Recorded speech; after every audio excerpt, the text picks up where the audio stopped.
కొందరు కులాలు మతాల పేరిట కొట్లాడుకుంటూ ప్రేమికులను విడదీస్తున్న నేటి సమాజంలో ఆ ప్రేమ జంట మాత్రం ఖండాంతర వివాహం చేసుకుని మరీ ఒకటయ్యింది.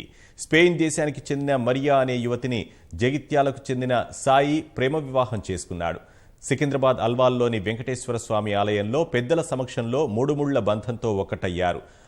అనంతపురంలోని ఓ కంపెనీలో ఉద్యోగం చేస్తున్న మరియా, సాయి ఇద్దరు మధ్య ఏర్పడిన స్నేహం కాస్త ప్రేమగా మారింది. దీంతో వీరిద్దరూ ఇరు కుటుంబాలను ఒప్పించి తెలుగు సంప్రదాయం ప్రకారం వైభవంగా పెళ్లి చేసుకున్నారు. పిలిచింది కళ్ళ విందుగ కనరండి, కోడి పందెం కాదండి, జోడు బంధం చూడండి. హే ఇద్దరినొక్కటి చేసే మండపాన అందరికందరు బంధువులండి. హే మంగళవాద్యం మోగే ముహూర్తాన చిందర వందరలెందుకండి. మనువు కథ ఇలా మొదలయింది, మనసులను అదే కలుపుతుంది. నడుమ గల తెరే తొలగునండి, వరస గలుపుతూ పలకరండి.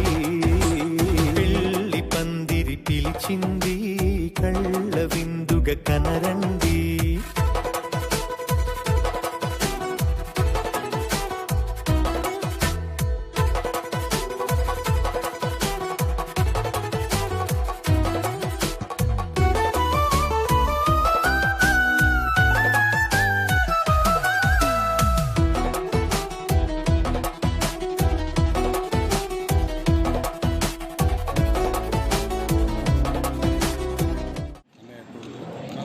జాబ్ చేస్తారు సాఫ్ట్వేర్.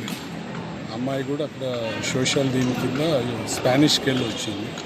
ఇద్దరు 2 years నుంచి ఒకరికొకరు ఇష్టపడి వాళ్ళ తల్లిదండ్రులతో మాట్లాడడం జరిగింది. వాళ్ళు కూడా అందరూ ఒక 30-40 మంది అందరూ వచ్చారు.